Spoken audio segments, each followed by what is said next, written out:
Buen día con todos. El que habla es el doctor Max Small Mauro, médico neumólogo del Hospital Nacional Edgardo Rebellatis Martins, coordinador del programa de tuberculosis de dicho hospital y miembro del Comité Nacional de Tuberculosis en la Salud. A continuación, conversaremos con respecto a la clasificación de la resistencia de los medicamentos antituberculosos. Con respecto a antecedentes, a partir de los años 90, sabemos muy bien que la tuberculosis multiresistente constituye una principal amenaza para el control de la tuberculosis a nivel mundial y sobre todo también en países de escaso desarrollo como el país.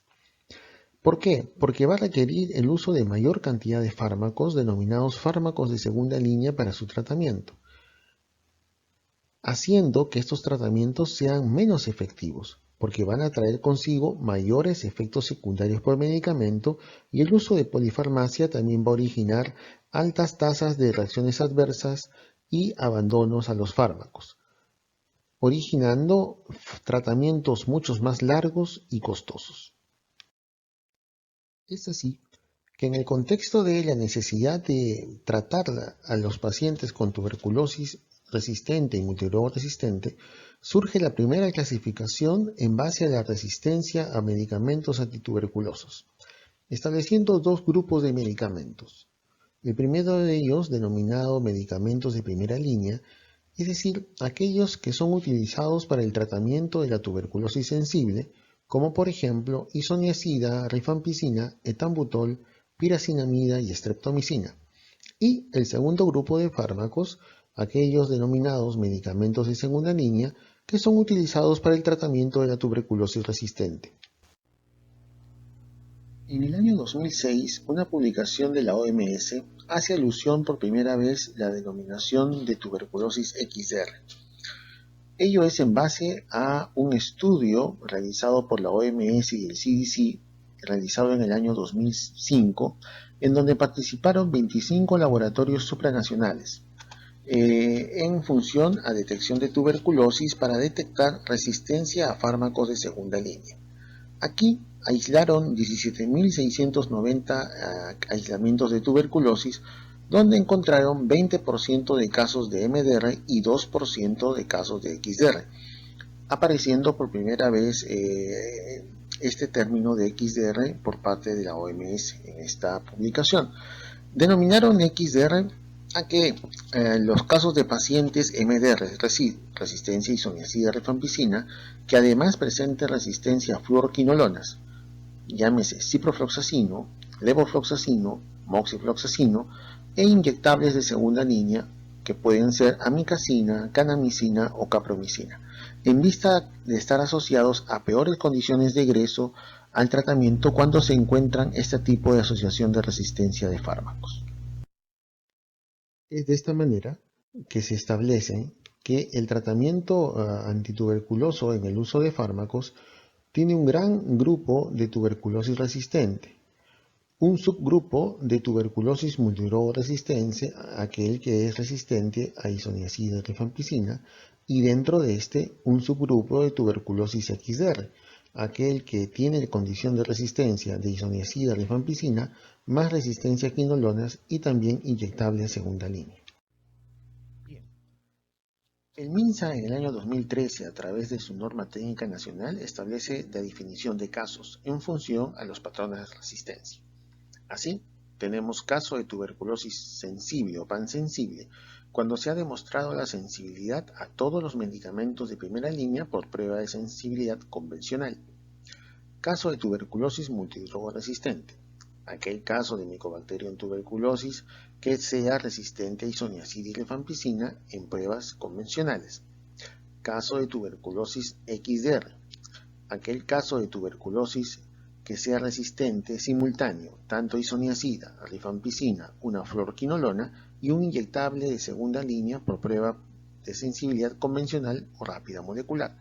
Y también hay otros tipos de casos de tuberculosis drogoresistentes que no cumplen los criterios MDR anteriores, pudiendo ser monoresistentes o poliresistentes. En el año 2013, en la misma norma técnica nacional, el MINSA Establece una tabla de fármacos utilizados para el tratamiento de tuberculosis resistente, en donde podemos detallar, por ejemplo, y encontrar el PAS, amicacina, amoxicilina con ácido clavulámico, capromicina, ciprofloxacino, cicloserina, claritromicina, clofazimina, etambutol, streptomicina, etionamida, imipenem, isoniazida altas dosis, canamicina, levofloxacino, meropenem, moxifloxacino, piracinamida, rifabutina, rifampicina, tioridazina, linezolid y tiazetazola. Todos estos fármacos han sido agrupados en 5 grupos principales según el nivel de evidencia de eficacia a la fecha. Me refiero al año 2013, en donde se establecía un primer grupo de fármacos, aquellos agentes de uso de primera línea, ya conocidos: isoniazida, rifampicina, etambutol, piracinamida, streptomicina. Grupo 2, a los inyectables de segunda línea, cana, amicacina y capromicina. Grupo 3, fluoroquinolonas. Grupo 4, agentes de segunda línea que sean bacteriostáticos orales, como etionamida, cicloserina y PAS. Y el grupo 5, con agentes con evidencia limitada para la fecha, como clofazimina, linezolid, amoxiclavulámico, meropenem, imipenem, altas dosis de isoniazida, claritromicina y tioridazina. Es así que conforme pase el tiempo, ya en el año 2018, el Ministerio de Salud establece una actualización al tratamiento de multiuréolo resistente según las directivas de la OMS de 2016. Mantiene la denominación de respecto a las definiciones de caso, ya sean sensible, monoresistente, poliresistente, MDR y XDR según la norma técnica previa. Se incluye además el uso de nuevos fármacos con mucha más evidencia, como bedaquilina, delamanid, protonamida. Y además, dentro del tratamiento de pacientes con XDR se consideran también a los pacientes con multiuréolo resistencia a quinolonas, MDR y MDR con resistencia inyectable de segunda línea, es decir, a los pre-XDR. Así, en la norma técnica del 2018, se establece ya una nueva clasificación de fármacos antituberculosos en base a las recomendaciones de la OMS de 2016, donde tenemos un grupo A, donde están las fluoroquinolonas, levofloxacino, moxifloxacino; grupo B, inyectables de segunda línea, amicacina, canamicina, capromicina, streptomicina; el grupo C, etionamida, cicloserina, linezolid, clofazimina; grupo D, otros agentes como D1, piracinamida, etambutol, isoniazida altas dosis; el D2, bedaquilina, delamanid; y D3, PAS, imipenem, ciclacina, meropenem y amoxicilina con tioridazina. Bien.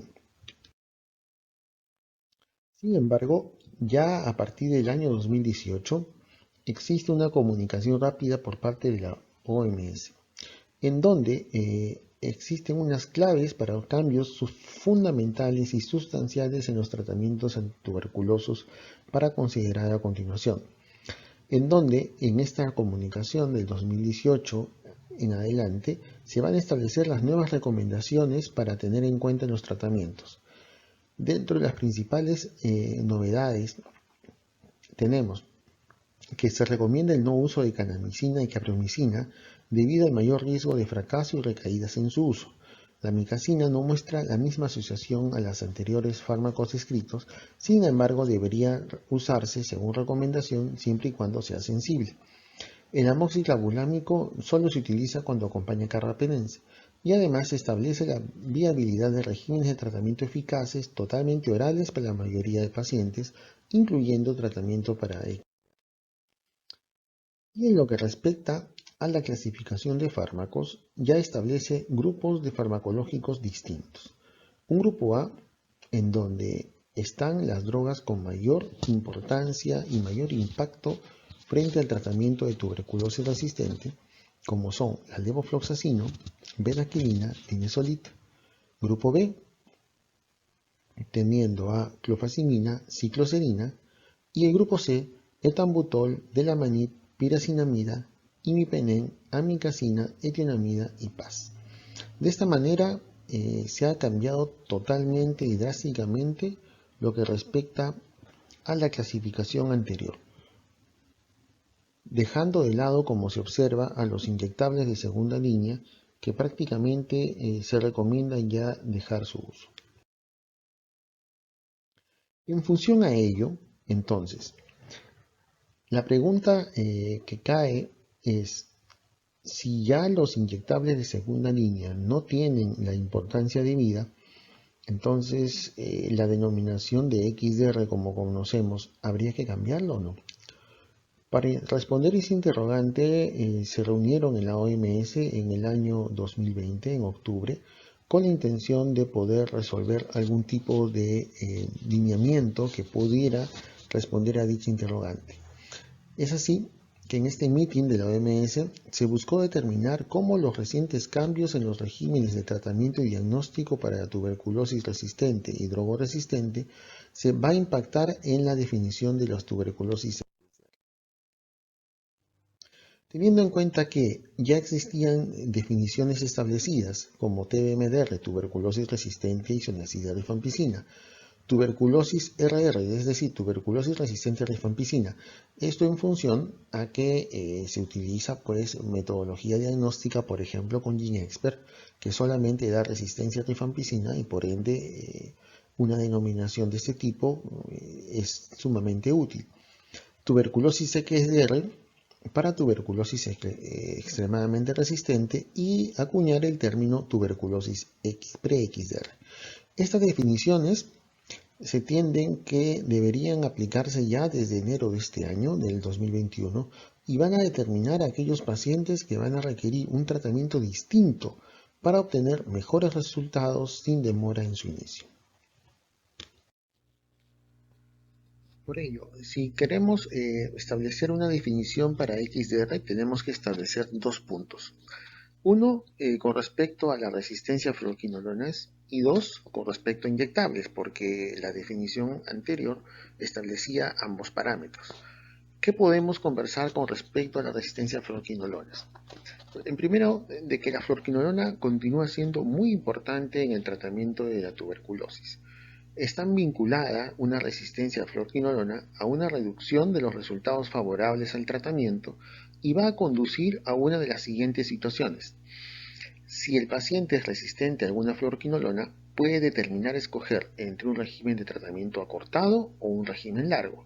Y además va a modificar significativamente el régimen largo en caso que sea el paciente resistente a fluoroquinolona.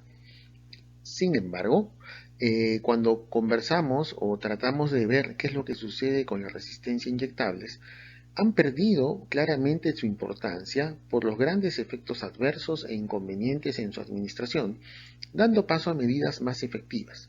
La OMS no recomienda el uso de kanamicina ni capromicina, así como recomienda cada vez menos el uso de amicacina y por tanto, que la resistencia a las principales medicinas, es decir, del grupo A, como penicilina y dinezolid, es rara y debe ser contemplada recién a partir de regímenes contemporáneos y futuros de la resistencia a inyectables.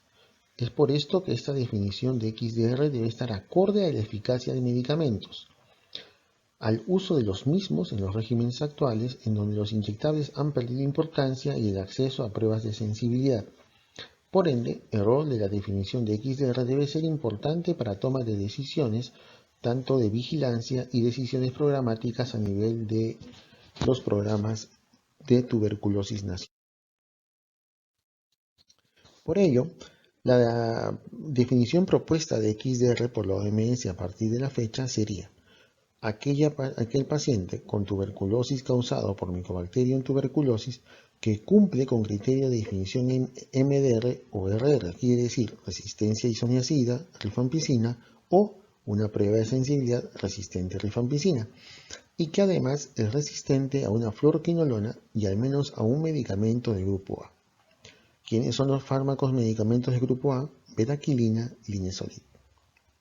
Quiere decir que la tuberculosis XDR es resistente a quinolona, levofloxacino o moxifloxacino, betaquilina y o dinezolid en condición de MDR.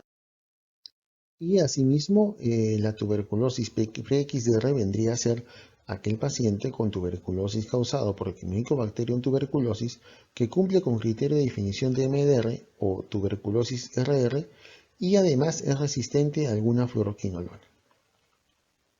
Dejando de lado ya la definición que se está usando hasta hace poco, en que también se consideraba pre-XDR resistente a MDR más resistencia a inyectable de segunda línea. En este gráfico podemos observar de una manera muy clara cómo conforme se incrementan los patrones de sensibilidad a fármacos, los resultados de desfavorables como son fracaso, mortalidad, pérdida de seguimiento y abandono se presentan en los pacientes. Quiere decir que aquellos pacientes que tienen un factor o considerar multidrogoresistencia puro tienen mejor desenlace que aquellos pacientes que tienen mayor resistencia. Eso es claro y evidente. Pero si observamos por qué, por ejemplo, si utilizamos linezolid mejora el término de eficacia y sobrevida del paciente. Si usamos bedaquilina, también mejora. Si usamos bedaquilina más linezolid, mejora aún más. Por lo tanto, la utilización de estos fármacos, linezolid y o bedaquilina, disminuye la probabilidad de resultados desfavorables en el curso de un tratamiento antituberculoso. Otros fármacos, por ejemplo, en el grupo B actual, como clofazimina y cicloserina, no tienen un impacto similar al grupo A anterior. Viendo, por ejemplo, clofazimina, claramente tiene una relación de odds ratio 0.94, la cicloserina 0.92, muy cercano al 1, de que lamentablemente el impacto no es significativo en comparación a los fármacos previos. Asimismo, haciendo un análisis similar, cuando dejo de usar el linezolid y dejamos de usar bedaquilina en el contexto de tratamientos, teniendo como tratamientos referenciales a los MDR, podemos observar que cuando no utilizo estos fármacos, tengo un peor desenlace en aquellos pacientes con XDR, con 3.28% posibilidades, odds ratio de posibilidades de llevar un desenlace malo como fracaso, como abandono, como mortalidad en general, y también en comparación de los pacientes MDR con resistencia a fluoroquinolonas e incluso MDR con resistencia inyectable de segunda línea. De igual manera, el no uso de linezolid y bedaquilina origina un desenlace sumamente sombrío y fatal con respecto al uso del fármaco. En función a lo antes expuesto, se puede establecer lo siguiente, que basado en el análisis, la tuberculosis pre-XDR y XDR debe ser claramente definida en función a la resistencia de los fármacos o medicamentos de grupo A. Por lo tanto, no se debe tener referencia a medicamentos inyectables, los cuales esperan que se usen cada vez menos en el futuro. Los medicamentos de grupo A son los más importantes en el tratamiento. La resistencia a fluoroquinolonas implica un pronóstico distinto, que obliga a cambiar regímenes de tratamiento, lo que determina formalizar la definición de pre-XDR, antes llamada TB tuberculosis multidrogoresistente con resistencia a fluoroquinolonas. Asimismo, requiere escalar en la capacidad a los laboratorios en detectar resistencia a linezolid, bedaquilina, tan igual como sucede con las fluoroquinolonas, con la intención de poder detectar a tiempo y de manera precoz las tuberculosis XDR y pre-XDR. Hasta aquí con la presente exposición. Muy agradecido a todos por la atención brindada.